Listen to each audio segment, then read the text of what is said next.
এক ব্যক্তিকে বাবা বানিয়ে রেশন কার্ড তৈরি করে দীর্ঘদিন ধরে রেশন তোলার অভিযোগ উঠল এক মহিলার বিরুদ্ধে। দিনহাটা শহরের 16 নম্বর ওয়ার্ডের বাসিন্দা আলম খন্দকার তার মেয়েদের সাথে নিয়ে বৃহস্পতিবার দিনহাটা প্রেস ক্লাবের সাংবাদিক বৈঠক করে চাঞ্চল্যকর এই অভিযোগ তোলেন। সাংবাদিকদের আলম খন্দকার জানান, অভিযুক্ত মহিলা তার নাম ব্যবহার করে তাকে নিজের বাবা দেখিয়ে রেশন কার্ড তৈরি করেছেন এবং সেই কার্ড ব্যবহার করে রেশন তুলছেন। বিষয়টি সম্প্রতি তার নজরে আসতেই তিনি সরাসরি প্রশাসনের দ্বারস্থ হন। মহকুমা প্রশাসন থেকে শুরু করে পুলিশ প্রশাসন সহ বিভিন্ন স্তরে তিনি লিখিত অভিযোগ জানিয়েছেন। এ নিয়ে প্রশাসন কোনো রকম পদক্ষেপ নেয়নি বলেও তার অভিযোগ। যদিও এই ঘটনায় যেই মহিলার বিরুদ্ধে অভিযোগ উঠেছে সেই মহিলার কোনো রকম প্রতিক্রিয়া এখনও পাওয়া যায়নি। বিষয়টি নিয়ে পুলিশের এক আধিকারিক জানিয়েছেন, আলম খন্দকারের অভিযোগ খতিয়ে দেখা হচ্ছে।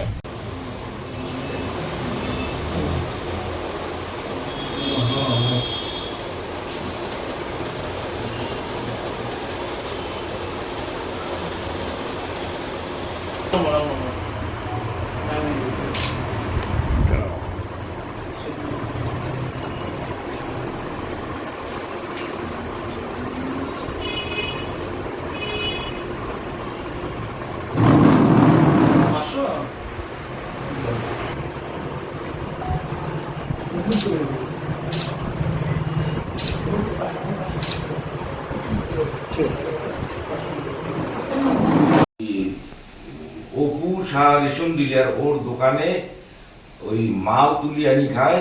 মনির নাম, এক 7 নম্বর ওয়ার্ডের বাসিন্দা, আমার বাড়ির কাছাকাছি। 16 আমার বাড়ি, ওদের বাড়ি 7, 2-3টে বাড়ির পাকোপাক।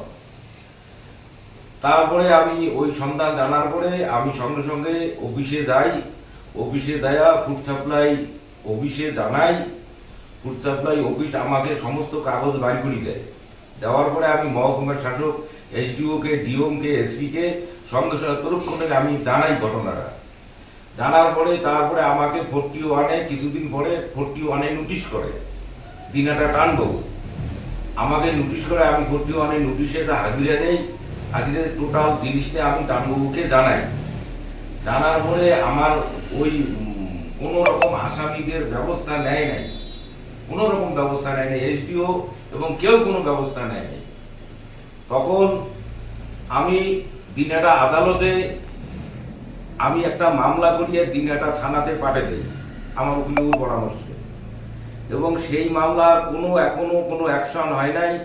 এবং আমি সঙ্গে সঙ্গে মুখ্যমন্ত্রী মমতা ব্যানার্জিকেও জানাই ঘটনাটা, এবং এসপিকেও ঘটনাটা জানাই। আমারটা সমস্ত ঘটনার কাগজপত্র এবং রেশন কার্ড, এই যে আমার নামে জালিয়াতি রেশন কার্ড করছে, এই রেশন কার্ড সঙ্গে সঙ্গে ওই দিনে ওর নামে, বাবলি নামে, এটার নামে ট্রান্সফার করেছে অফিস, দিনহাটা অফিস সঙ্গে সঙ্গে ট্রান্সফার করেছে। সঙ্গে সঙ্গে আমি মুখ্যমন্ত্রী তো সবাইকে আমি জানাই ঘটনা, কিন্তু এখনো আসামি আমাদের হুমকি দিচ্ছে, কেস তোলো নাহলে আমরা তোমাকে ছাড়বো না। কিন্তু আসামির বিরুদ্ধে হাইকোর্টে, ওই বাড়িতে, আমার বাড়িতে একটা মামলা হয় হাইকোর্টে, কলকাতা হাইকোর্ট এবং জলপাইগুড়ি হাইকোর্টে। ওকে এই এলাকায়, দিনহাটা এলাকায় ঢোকার জন্য নিষেধ করে, দিনহাটা এলাকায় ঢোকার জন্য নিষেধ করে। ও তবু আসি এই ঘটনাগুলো করতেছে। পুলিশকে বারবার জানিয়েও আমার কোনো লাভ হচ্ছে না। ও যেহেতু অর্থবিহীন, ও যেহেতু পয়সালা প্রভাবশালী, ও আমি সাধারণ গরিব মানুষ, আমার উপরে অত্যাচার করতেছে। ও সমস্ত টাকা পয়সা দিয়ে আমার উপরে অত্যাচার করতেছে। এই তো আমার বক্তব্য। কি নাম আপনার? আমার নাম আলম খন্দকার। হঠাৎ করে আপনার নাম কেন ব্যবহার করতে? আমি তা জানি না। আমার ওই জমির ব্যাপারে ওই গন্ডগোলটা করছিল।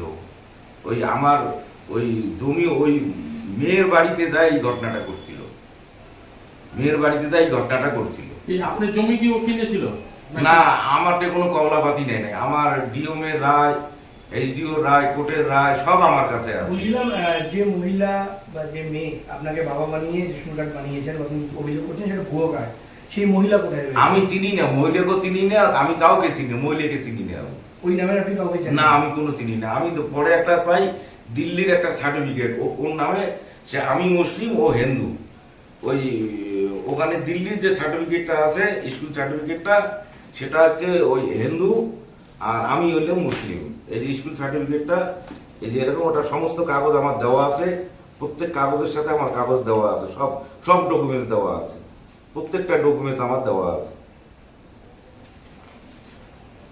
প্রশাসন কোনো ব্যবস্থা নিচ্ছে না?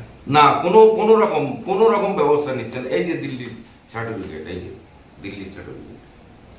এখন আপনি কি চাচ্ছেন?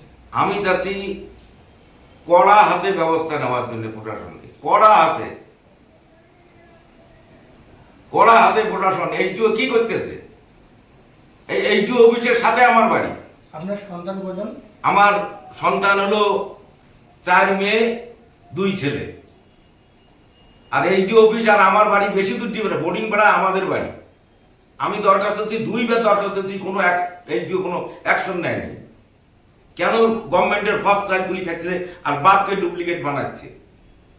আমাদের প্রতিবেশী বোর্ডিং পাড়া বলুক, বোর্ডিং পাড়া সবাই বলুক, আমার কয় ছেলে কয় মেয়ে বোর্ডিং পাড়া বলুক, কি হিন্দু কি মুসলিম বলুক আমার কথা। কেন এই কাজগুলো করতেছে? কিসের জন্য করতেছে? অফিসে ঘুঘুর ভাষা তৈরি করতেছে আর আমি পিটিশন দিচ্ছি, পিটিশনে কোনো লাভ হচ্ছে না আমার। আপনি বললেন যে যখনই আপনি অভিযোগ করেছেন বা তড়িঘড়ি নাম আবার চেঞ্জ, এখনো পর্যন্ত পুলিশ জানাই, এখনো পর্যন্ত রেশন তুলি খাচ্ছে। রেশন কার্ডে আবার বাবার নাম চেঞ্জও করা হয়েছে যেমনটা বললেন পরবর্তীতে। সঙ্গে সঙ্গে ওই যে রেশন কার্ড তৈরি করিয়ে আবার ওর স্বামীর নামে রেশন কার্ড তৈরি করছে, মানে ভোটের ফটো, আধার কার্ড সব, প্যান কার্ড মানে করছি। প্রথমে রেশন কার্ডে বাবা প্রথম রেশন কার্ড আমার নাম করছিল, বাবা আপনাকে দেখিয়ে, হ্যাঁ, দিয়ে তারপরে পাল্টে দিচ্ছে, পরবর্তীতে স্বামীর নাম জড়িয়ে দিচ্ছে। আপনি কি করে জানেন যে আপনার নামে ওটা হলো? আমি গেলাম, ওই যে আমার মেয়ে রেশন তুলতে গেছে, রেশন তোলার জন্য আমি গেলাম, রেশন তোলার জন্য যায়, পরে আমি ওই লিস্টে পাইলাম আমার এই যে এই মেয়ে, বড় মেয়ে, এই আমার 4 মেয়ে, এক মেয়ে আসে নেই এখনো। হ্যাঁ, এই যে রেশনের পরিষ্কার আমাকে রেশনের ইয়ে আছে। আপনার এখানে যে তিনজনই আপনার মেয়ে? হ্যাঁ, 3 জন, আর একজন মেয়ে আসে। এদের নাম কি কি আছে? এর নাম হলো আমিনা, এর নাম হলো হামিদা, ওর নাম হলো ফাতেমা আফরুজা। 4 মেয়ে। 4 মেয়ে। আর ছেলে? ছেলে হাফিজুল খন্দকার, হামিদুল খন্দকার। ঠিক। 4 ছেলে আবার, সবাই জানে, এটা মিথ্যার কিছু না, সবাই জানে। তার সঙ্গে একজন যোগ হয়ে গেছে, যোগ করে দিয়েছে। তার নাম কি? তার নাম হলো বাবলি। বাবলি কি খাতুন? বাবলু খাতুন। প্রথমে দিছে খাতুন, মানে তারপরে দিছে বিবি। মানে যেহেতু বিয়ে হয়েছে। হ্যাঁ, বিয়ে হয়েছে, আর একই দিনে ট্রান্সফার করছে, একই দিনে কার্ড বানাচ্ছে, একই দিনে ট্রান্সফার করছে, নাম চেঞ্জ করছে একই দিনে। তাহলে অফিস এটা গাফিলতি করছে, এটা অফিস সম্পূর্ণ অফিস দায়ী, মানে ফুড সাপ্লাই অফিস দায়ী, মহকুমার শাসক দায়ী। কেন এই সমস্ত ঘটনাগুলো করতেছে? আর আমি বারবার পিটিশন দিচ্ছি, কোনো লাভ হচ্ছে না আমার। কতদিন ধরে পিটিশন দিয়ে আসছেন আপনি? এই যে আমার ডেট আছে, আমি 1.5 মাস থেকে ঘুরতেছি, পাক্কা 1.5 মাস থেকে ঘুরতেছি আমি। ও হাইকোর্টের ওই ছাত্তার মিয়া কোন রকম হাইকোর্টের অর্ডার মানে না, মহামান্য আদালতের কোন রকম ভ্রুক্ষেপ করে না।